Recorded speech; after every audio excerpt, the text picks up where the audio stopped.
Hey, if we're going to talk rock, we got to do it on arrow.net, ARROE.net. We are unplugged and totally uncut with Eric Frazier from Corvus Lore. No, first of all, I appreciate the commitment to calling on time. That really helps out. Boy, I'll tell you what, though, I'm one of those people that 3 hours early is 6 hours late, so I would have called you 3 hours ago. and you're calling? Are you calling from Charlotte? Yeah. You guys been here before? No, not with the band, or not even on business. But yeah, so cool. Wow, let's. How do you like to run these things, the actual interviews? Basically, what we do is we have a conversation. In other words, we talk about romantic traffic, and we talk about how did this song even come into play? Because, I mean, what's really great about this song is that every instrument has a personality, and that you don't hear that in a lot of songs. Wow. Hey, you know what? I'll take it. This song came about primarily from our singer, Ryan Jones. He writes all of the song lyrics to any of the Corvus Lore songs. And yeah, so he brought this one to us a couple months before we were prepping to do the latest album, which is called Lucida.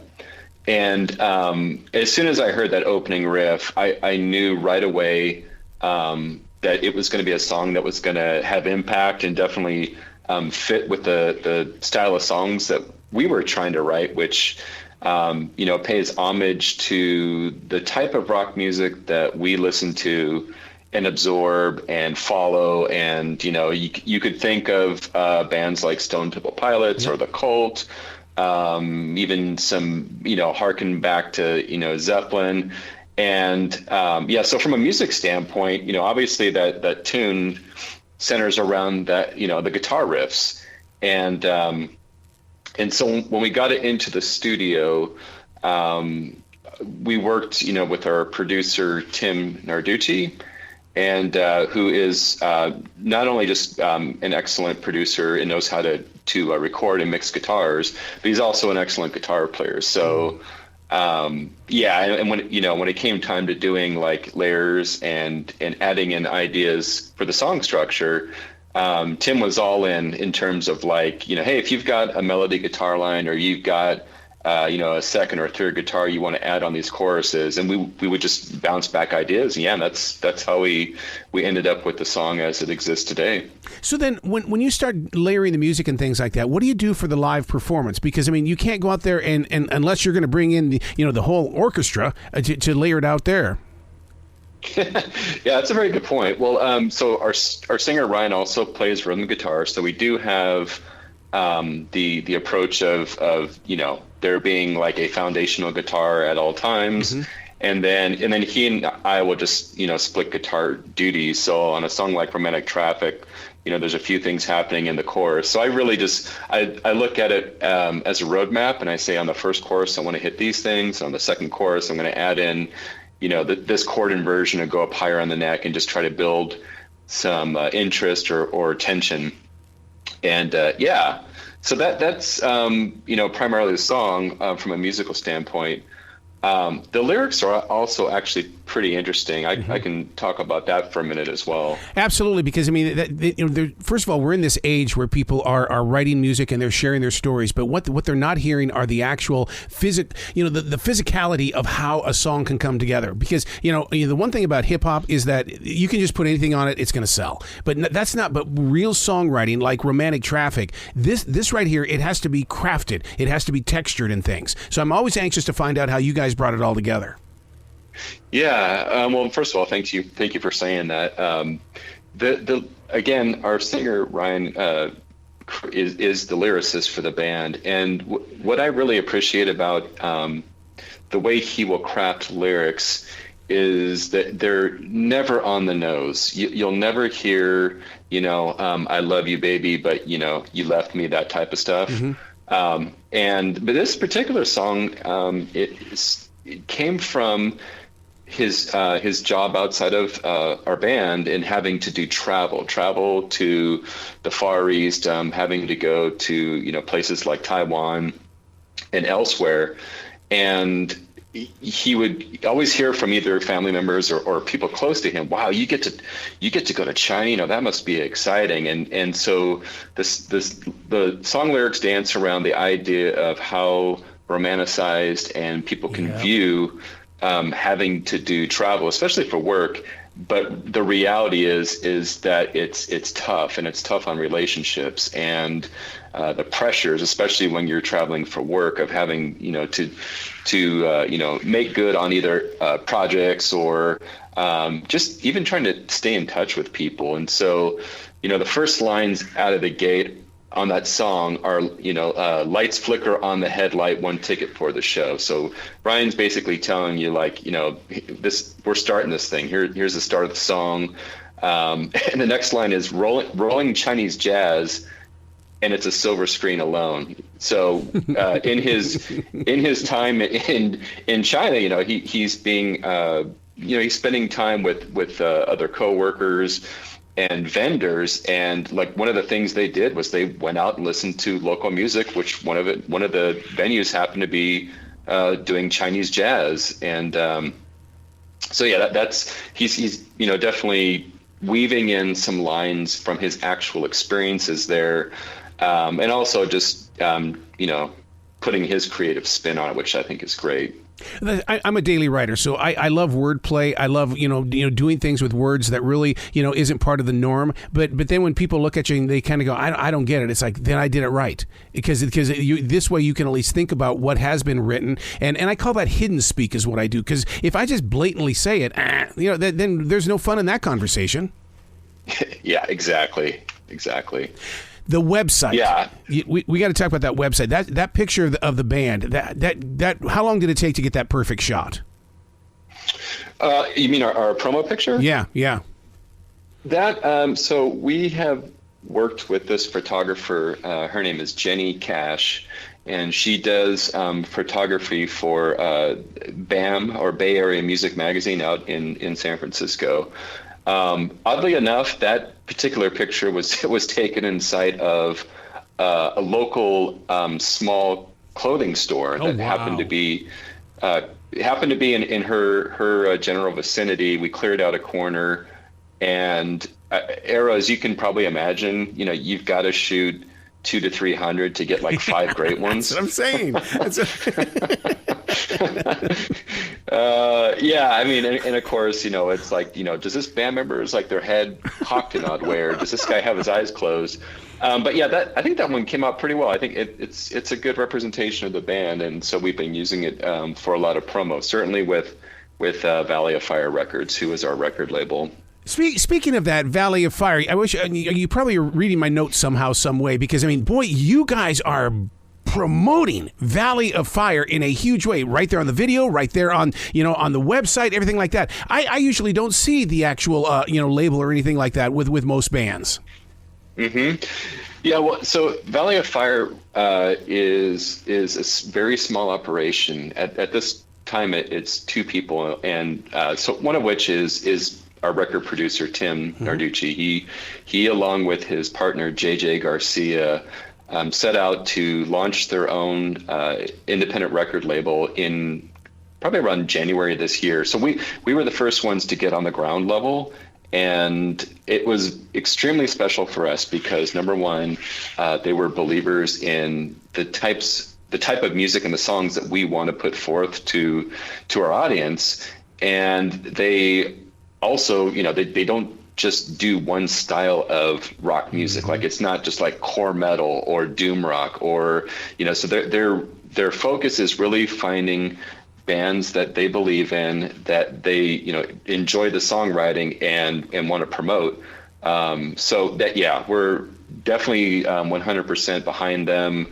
And yeah, they've done other help for us in terms of trying to get the band in front of other well-known artists, trying to get onto other bands' tours and things like that. So far the relationship has been great, and we couldn't be happier. Well, I love the idea that there is that collaboration between the record label and the band, because everybody they see what they want to see when it comes to the promotions and stuff like that. But if I see that name, I'm going to go, well, wait a second, Valley of Fire. These guys have got their stuff together. I'm going to have to listen to this band now.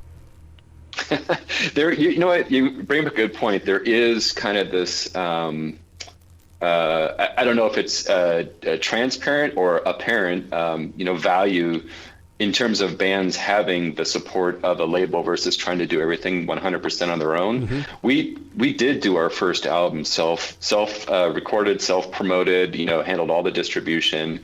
And while it, is, I guess, somewhat of a plus because you can manage things on your own and you can see the reporting and exactly how well your music is translating to your audiences. There, on the promotional side and on the connection side, being a part of even just a small record label, to me, far outweighs trying to do it all on your own. Mm-hmm, mm-hmm. In the studio together as a band, or are you guys in there dropping one track at a time? This album, the first album, we did everything direct to tape. So we were all just in a live room, recorded it out in Oakland at a place called Tiny Telephone. And so it was 100% analog, very minimal overdubbing. But for this next album, Lucida, the one we did with Tim Narducci, we definitely all in the same room for, basic tracking, especially with drums and bass guitar. And and then after that, did guitar separately, and then bass and vocals last. Well, there's nothing like the punch edit, man. I've always thought of that. Okay, this is what we're going to do. We need you to start right here, and all of a sudden, boom, you're in, and you just keep going. And the thing is that one thing that there was a guy that told me one time. He says, "Man, if you're punch editing your vocals, what you're doing is you're teaching yourself how to quit." I'm going, "Oh, well, what are you talking about?"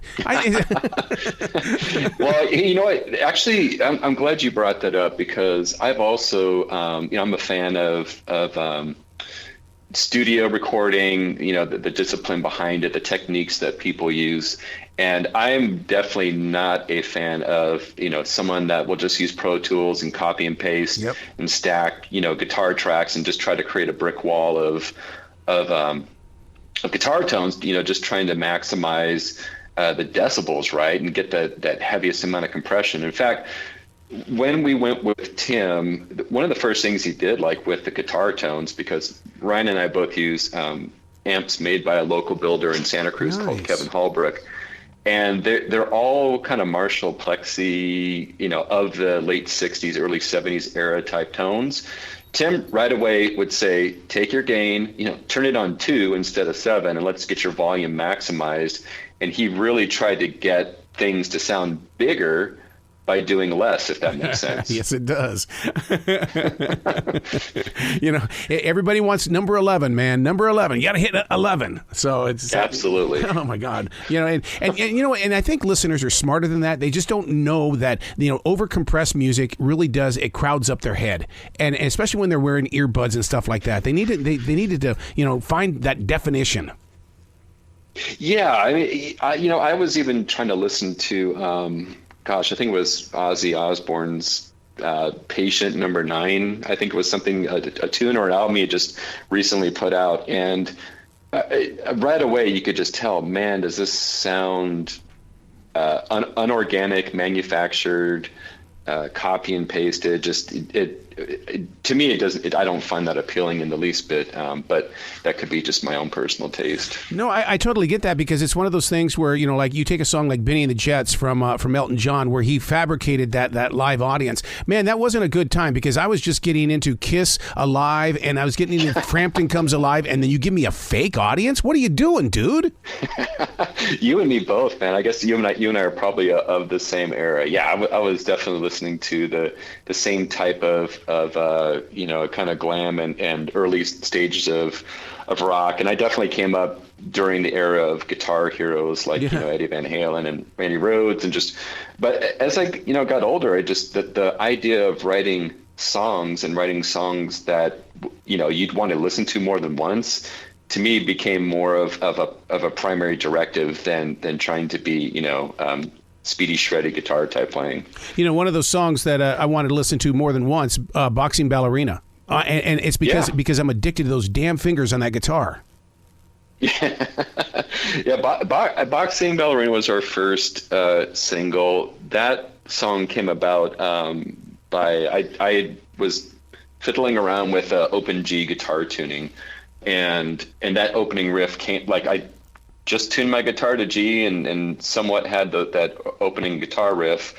And then Ryan, stole that away from me and wrote those verse and a catchy chorus to it. But when we sent that track off to be mastered, the guy, a friend of or an acquaintance of ours, Michael Nielsen, he runs a company called Ninja Tracks out in Los Angeles.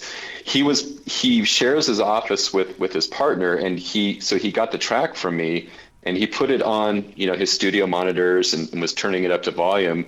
And his partner ran down the hallway and came in the room. He said, "What the heck is that?"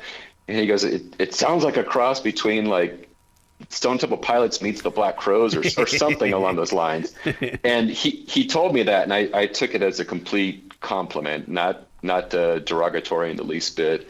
But I'm glad you like it. I'm glad you've listened to it. When are you going to put it on the road? Are you guys going to go out, or what's happening here?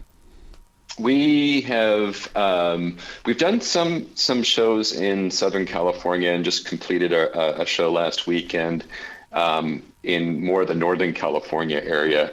And so the shows we're focused on now are more towards some of the bigger places or bigger theaters, and hoping to get out of California, maybe in the Las Vegas area, maybe up north to Oregon and Washington. But that's being planned for 2023. Well, there seems to be a big rock movement happening in not only the California area, but also in the Chicago area. It just seems like those are the two generated places. And it's like the rest of the nation is catching up, but it just seems like nobody wants to take that big leap. But I will, though, compliment classic rock radio stations who are now starting to play newer rock instead of just playing Skynyrd all day.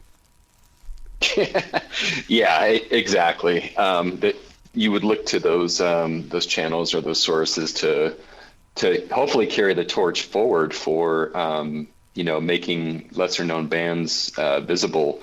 Good music is good music, right? So we hope that it translates to places outside of our own domain out in the San Francisco Bay Area. So what's the website where people can come and find out more about the band and give you guys a lot of love? Because I'm sure you've got some merchandise. With a name like yours, holy crap, you better have merchandise. Yeah, so the website is corvuslore.com, and our social links are on there. And well, shoot, I'm glad you like the kind of the branding or the logo as well. We developed that stuff all ourselves, and kind of comes from a tip of the cap to Alfred Hitchcock and Edgar Allan Poe, and yeah. So shoot, give me your address. I'll send you a shirt out. Absolutely. But go back to the name there for a second, and especially when it comes to the logo and stuff. In reality, during your days of growing up through music and stuff like that, that logo plays a major important role in why you like a band. Mm-hmm. Yeah, it does, and to be honest with you, when we were coming up with it, I had outsourced it to a company that does some design, and as they were passing over versions of the logo, it wasn't quite landing with how I kind of perceived the band persona and the type of music that we were writing. And I ran across just kind of a font and a style that I really resonated with, what I think was a good representation, and just came up with that one myself, and it's worked. So I'm glad that you find it to be good. Isn't it kind of the pits in the creative mind, though, when you spend the money on somebody that's coming up with an idea and you end up coming up with it? It's like, damn it, we could have had this for free. God dang. Yeah, well, also good just to bounce ideas off of other people, right? Because we might, as I like to say, get high on our own supply, or you're drinking our own Kool-Aid. And so as you start getting validation from other folks outside, then you kind of know that you're doing something in the right direction. Absolutely. You got to come back to this show anytime in the future, Eric. I mean, my God, you guys have got a story that needs to be shared continuously. Oh, Arrow, I really appreciate your time today, and I hope you have a good one. Same to you, man. You be brilliant today, okay? Okay, buddy. Take care.